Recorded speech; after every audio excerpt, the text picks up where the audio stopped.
You are listening to the Marry Your Future podcast with Christina Armstrong, where we help you break up with your past so you can marry your future. Christina is an author, singles coach, and speaker who is passionate about helping women journey from breakup to boss up. Be sure to subscribe so you don't miss an episode. So this has been an eventful week. Omari was here for the summer. We got to hang out. He got to really bond with Abigail. I got to see a softer side to him and just how much he loves his family, even though he tries to act like he's this big, nonchalant, burly teenager. He really is a Care Bear.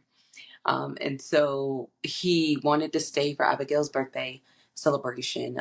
So I allowed him to do that. We had a wonderful time hanging out and just celebrating Abigail. Like, I cannot believe I've been on this journey of being her mom for the past year. It has been an adventure. It has been exhausting. It has been a whole new world, and I am so blessed to have both of my children and to have the relationship I have with my son, and then to have the relationship I have and I'm developing with Abigail, and just watching her little personality and her spunkiness develop. It is amazing. So it was a really good week.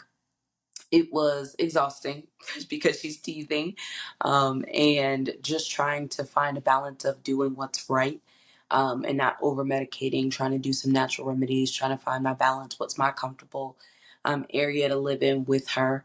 And so we had a challenge. I'm so glad that I did a 6-month birthday party, because homegirl was not feeling it for her birthday party on Saturday. So I didn't get any good pictures. I got one picture of her in her outfit, but besides that, she was over it. I was over it. We didn't sleep the night before. She didn't even touch her cake. It was just, it was, it was a lot going on. But we were able to spend time with family and be surrounded by those people who love us and support us, and pour into us. And as I was spending time with family, I began to just pay attention to how people were responding to me, to my boundaries, to um, how I was operating in this new element. And some people adjusted well. Some people wanted to understand, and just didn't have the capacity to, or I wasn't in the place where I wanted to explain why I was doing what I was doing. And then I started to evaluate myself. And I started to evaluate the inner thoughts that I was having.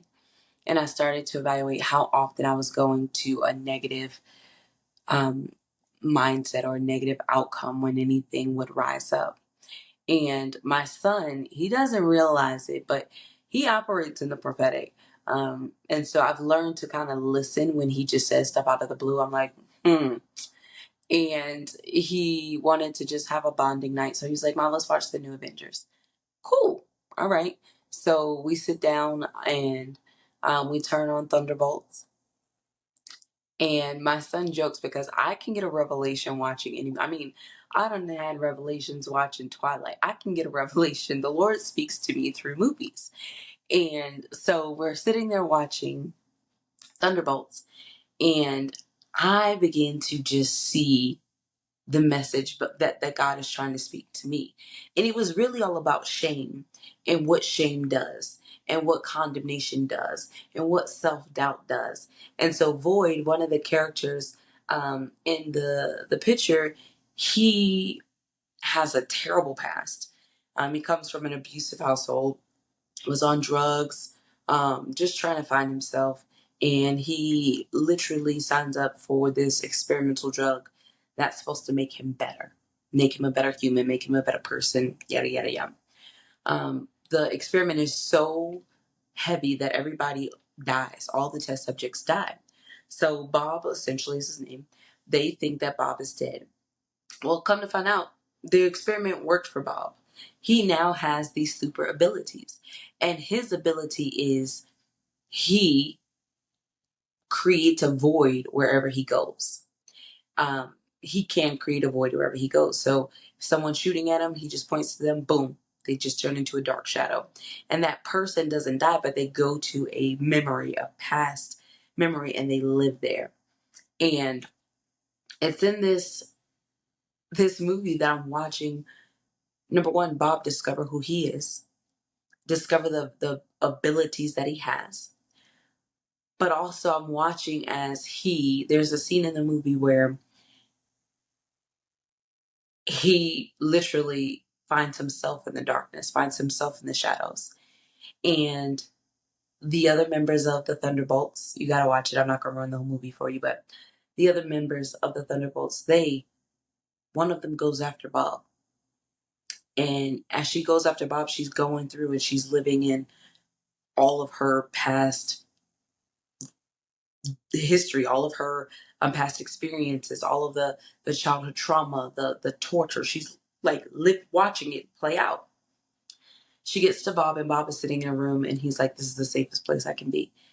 And she's like, "No, we're gonna get through this together." So they have to walk through each memory, and they have to defeat each memory essentially, or conquer it, or just walk through it. Don't get stuck there. And at the end, you see Void, which is this black shadow of Bob, and you see Bob, and they have to go face to face. And the Void is just saying all of these negative things. Nobody's ever going to want you. You'll never be good enough. You always will be a failure. All of this stuff that this Void is just speaking to Bob. And Bob is like, I've gotta beat him. I gotta beat him. I gotta beat him. So he runs over and he is fighting. And I mean, he is throwing blows. He is fighting, fighting, fighting. But he's fighting himself. And as he's fighting, he begins to change into this dark shadow begins to come up over him. And the other members see what's happening. And so Yelena, she runs over to him and she's like, Bob, don't fight. Don't fight. Bob, just embrace, you're seen. I hear you. You're not alone. You're not alone. You're not alone. And I'm in here sitting down. My mouth is open. I'm just getting all of this revelation. And the Lord says that's what it looks like when you beat yourself up, when you won't let go of the shame, when you won't let go of the guilt, when you won't let go of the past mistakes. That is what it looks like. You are beating yourself up until the point where you're consumed by this darkness, this heaviness. And I just begin to go, wow. Because it's an internal battle. It's an internal war. Don't make that decision. Remember the last decision you made, you didn't. They say when you know better, you do better. Clearly you don't. Like all of these thoughts are going on and I have to constantly battle them. And it's me beating myself up. And what the Lord was showing me was when Yelena came over and she hugged him, one, that prompted the others to come and grab him and say, we got you. And so the Lord was like, lean into the community I've given you. I've given you community. Lean into it. Trust where I put you. If you don't trust them, trust me. And I just had this whole moment of really seeing what it's like to be defeated, really seeing what it's like to be your own worst enemy. And you know, my mentor, she drills into us and she tells us, it's you versus you. It's you nobody else is it's you versus you. You're in your way. You don't see yourself the way that God sees you, which is why you're settling. You don't think you deserve to be healed, which is why you are accepting all the symptoms. You think you deserve to be poor because you've made such bad decisions in the past. You don't think there's any redemption for you. It's you versus you. And so you're literally sitting on top of yourself, beating yourself up, and it's not doing anything.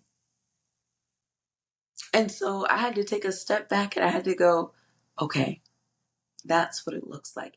And I told you guys last week, my mentor had taught me and she showed me, hey, when you start to have those thoughts, when you start to filter God through what you've been through and not for who he is, just raise your hand and surrender. And so in the condemnation, I had to ask myself, okay, is what you're saying about you true? Is it factual? Are there facts to back it up?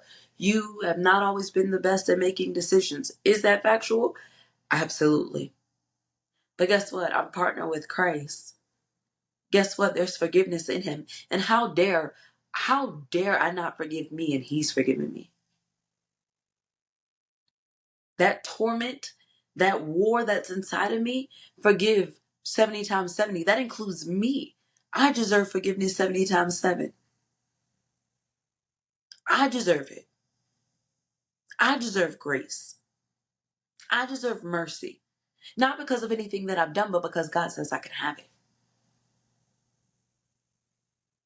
And I think we struggle with this false humility of making ourselves low and being, making ourselves seem less than and making ourselves seem unworthy. But that doesn't honor God. For me to call, something trash that God called beautiful, that he knit it together, that he put his breath in me, and I have the audacity to be beating myself up. My son didn't realize that he was moving, that I needed that in that moment. He didn't know. He was just being led by the Spirit and didn't even know it. Hey, Mom, let's watch the new Avengers. Let's sit down and bond. Put your phones down. Okay. But in that moment, I needed to see what it looked like for Bob and Void to go head to head, and they were the same person. I had to see what it looked like to have community come in and rescue you. Not rescue you like God can, but to cover you and say, hey, we got you. You're seen. You're loved. You're important.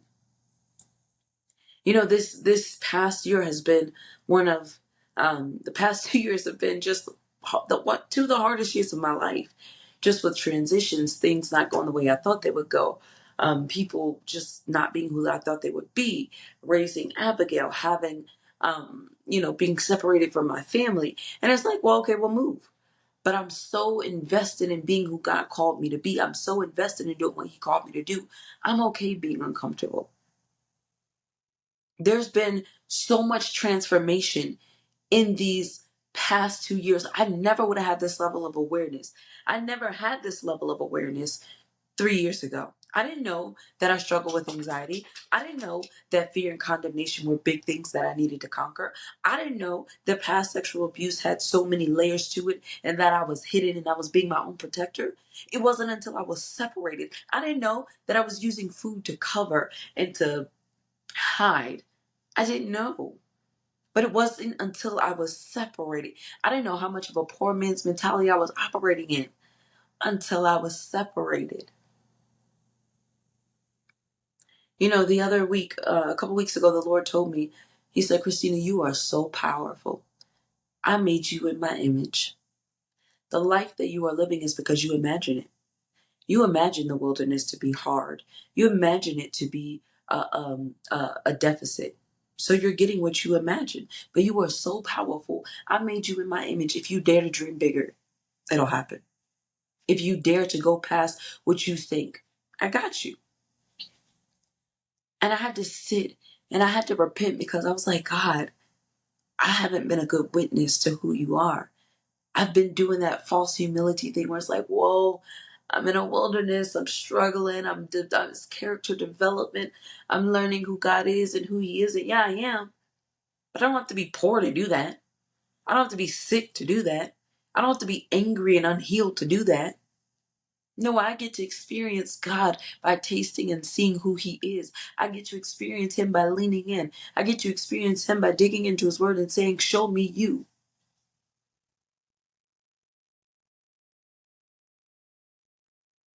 By doing that, I get to experience who I am.